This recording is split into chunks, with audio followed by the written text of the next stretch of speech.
Hello students welcome welcome to MGM education. देखो पिला माने एटा शिक्षा माने एजुकेशन प्लस टू आर्ट्स रो एजुकेशन जो सब्जेक्ट अच्छी तार प्रथम यूनिट रो गोटे क्वेश्चन। अच्छा ताहले आमे आगे क्वेश्चन पेपर टे देखि दबा 2021 रे क्वेश्चन पेपर एटा ग्रुप सी रे। तुम देखो पिला माने एक नंबर पड़ची परिवेश शिक्षा रो लक्ष्य गुडी को वर्णना करो। 2 नंबर पड़ची रूस रूसंकर प्रस्तावित पाठ्यक्रम किपरि मनस्तत्व उपरे आधारित दर्शाओ। सेमिति उद्देश्य भित्तिक सत्यवादी मनोविद्यालय रे संगठित होइतिबा सहपाठ कार्य गुडिक वर्णना कर। तापर अछि तुम देखो डी नंबर अछि जे जने शिक्षक किपरि प्रभावशाली जोगाजोग दक्षतार विकास कराई पारिबे वर्णना कर। एटा यूनिट 2 रो। ठीक सेमती शिक्षण कारक को आलोचना कर। ये होची यूनिट 2 रो। एटा गोटे गोटे यूनिट रो गोटे गोटे लॉन्ग क्वेश्चन आस पिला मन ता तळ कोछि देखो ये होची तुमरा मध्यमान निर्णय कर बोली गणित दैचे एफ नंबर ता। ठीक अछि तो आइन भितरे आमे कोन करबा ये रुसंकर जो बी नंबर ता को एक स्टडी करबा। रुसंकर पाठ्यक्रम विषय रे से कोन मतामत दैथिले। ठीक अछि पिला मन चलो एबे देखिबा आर आंसर मु तुमको एठी एक्सप्लेन करछि। ठीक मन देख सुनो। प्रथम तुम इंट्रोडक्शन लिखि दबो पिला माने। इंट्रोडक्शन तुम कोन करिवो रूस विषय रे टिके लिखिबो ना कोन लिखिबो देखो जॉन जैकस रूसों रचित एमिल नामक ग्रंथ द्वारा शिक्षा दर्शन रे प्रकृतिवाद रो एक विभवटी बेस लोकप्रियता हासिल करथिला। आ सेठी ही ये तांकर पाठ्यक्रम विषय रे शिक्षार लक्ष्य कौन होबा विषय रे ये सब दर्शाइछन्ति। अच्छा रूसो निजे जने अति भावप्रवण व्यक्ति थिले।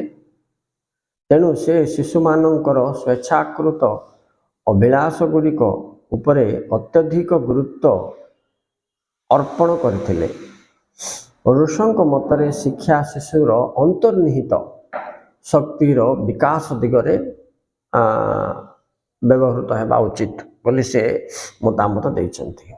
अच्छा आ गोटे कथा भी कहते शिक्षा शिशु को जीवंत और प्राणवंत करिथाए एवं एभली ही शिक्षा हवा दरकार द्वारा शिशुर आभ्यंतरीण विकास जमती हो पारिबो। आको केंद्र करी से तांकर पाठ्यक्रम विषय दर्शाइछन्ति।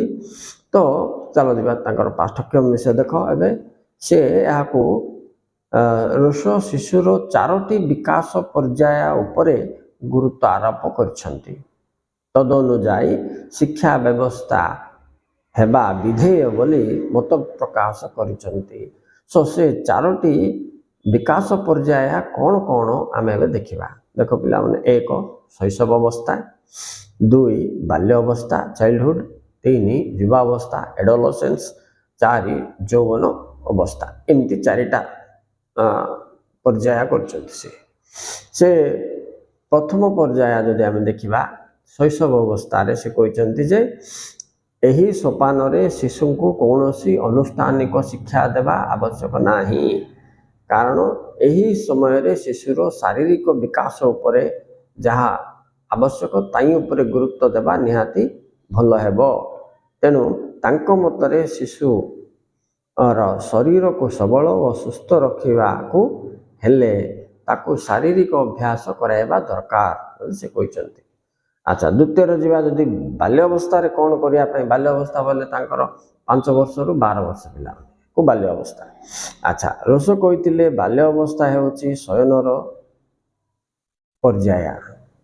तेणु ताहाको केही विशृंखला करिबा ठीक नुहे। तेणु एही पर्याय रे शिशु को कौनसी नैतिक सामाजिक आवेगिक बोले पिला माने मोरल सोशल एंड इमोशनल शिक्षा एजुकेशन दबा ठीक नहीं।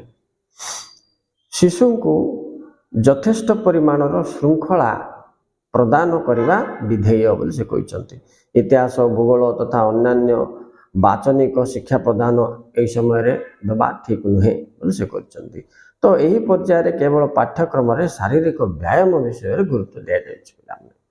तो सेकेंडटा हूँ कौन तुम शारीरिक व्यायाम विषय से बहुत गुरुत्व देते शरीर सुस्थ रहा विषय बहुत ये प्रथमटा कहते किंतु ये कौन मना कर भी ध्यान दब नेक्स्ट जी पिला तीन युव अवस्था ये हूँ तृतीय पर्याय ये तृतीय पर्याय 12 ରୁ 15 वर्ष नि तो यही बयस पाठ्यक्रम शारीरिक विज्ञान भाषा गणित गीत नाच चित्रांकन विषय स्थान पाइबा दरकार बोली से कहते राइट आ गणित द्वारा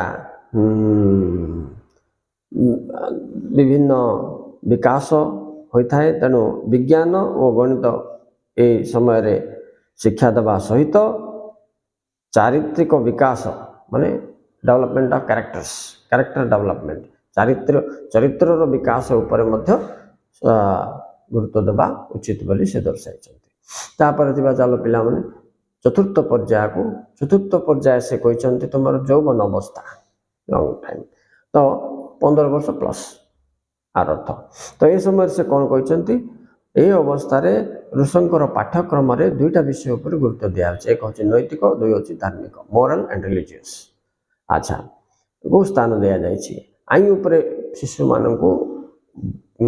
ज्ञान देवा उचित अभ्यास कराइबा उचित बोले से कहते तत्सहित से इतिहास भूगोल विज्ञान जौन शिक्षा शारीरिक शिक्षा आउ सौंदर्यात्मक शिक्षा ये सब विषय ध्यान आकर्षण करछंती बा यही शिक्षा पाठ्यक्रम भितर रहिबा ए बयस आवश्यक बोली कहछंती तो आम कौन पढ़ले पिला माने जे रूसो गोटे वैदेशिक दार्शनिक तुम जानछ से फ्रांस फिलोसोफर अच्छा से तांकर चिंताधारा हिसाब रे पूरा जीवन शिक्षा समयटा को 4टी पर्याय विभक्त कले भी जना पड़ा तुमको एक हूँ तुम शैशव अवस्था बोले इन्फेन्सी आउ दुई हूँ तुम बाल्य अवस्था बोले चाइल्डहुड तापर हूँ तुम कौन से युवावस्था बोले एडोलसेंस एंड देन यौवन अवस्था प्लस 15 प्लस पिला तो डिफरेंट स्टेजेस रे कौन कौन एजुकेशन